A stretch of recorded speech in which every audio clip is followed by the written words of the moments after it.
Hello friends, for today's video, I'm gonna show you how to download a movie or video from Facebook using an application.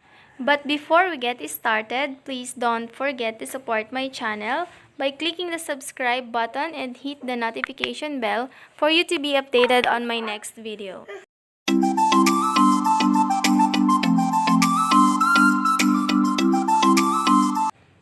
So guys, ito po yung ginagamit kong video downloader. So if ever na wala pa po kayo nito, punta lang po tayo dito sa Play Store. Okay, open lang po natin to. And then from here, you can simply type video downloader.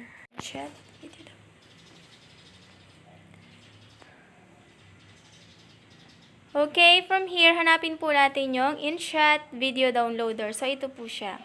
Alright, so hindi pa updated yung sa akin. If ever na wala pa po kayo nito, i-download nyo lang po dito sa Play Store. Okay? So, mag-go back po tayo. Punta po tayo ngayon sa video downloader. And ito po yung mga feature ng video downloader. Pwede po tayong mag-download from Facebook, Instagram, Twitter, WhatsApp, etc. etc. Okay? Okay, so ang gagawin po natin ngayon ay i-click po natin yung Facebook. Alright, so from your Facebook page, mag-search lang po tayo ng any movie or video na gusto po nating i-download. Okay, so try nating mag-search. Alright, so try natin dito sa ABS-CBN. So marami sila dito mga drama. Okay, click natin to.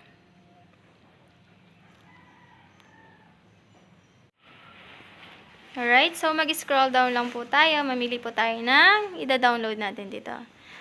Okay, so say for example po ito. So, i-click lang po natin yung red located on the lower right corner ng movie.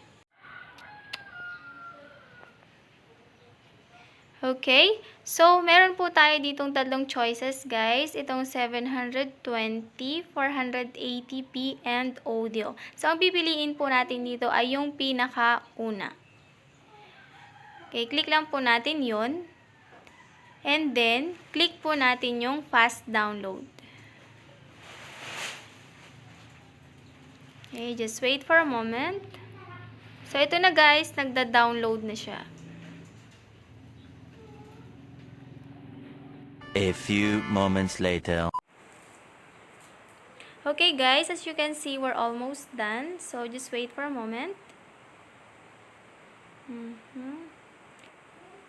So, it's still in progress. So, ayan guys, okay na siya. Pwede na natin siyang i-open and i-play.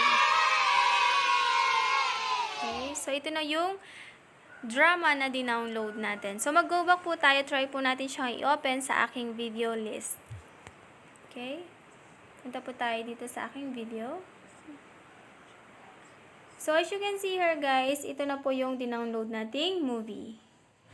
It only takes me a minute to download this video. So, sobrang dali guys and sobrang bilis using this InShot video downloader. Sana po itong video na ito ay makatulong if ever na gusto nyo pong mag-download ng movie or video sa Facebook. Okay? So, that's all for now, guys. So, if you have any other questions, suggestions, recommendations regarding this video, so feel free to send me a message down below and I will get back to you as soon as possible. Thank you so much. Maraming salamat. Agyamanak. See you on my next vlog.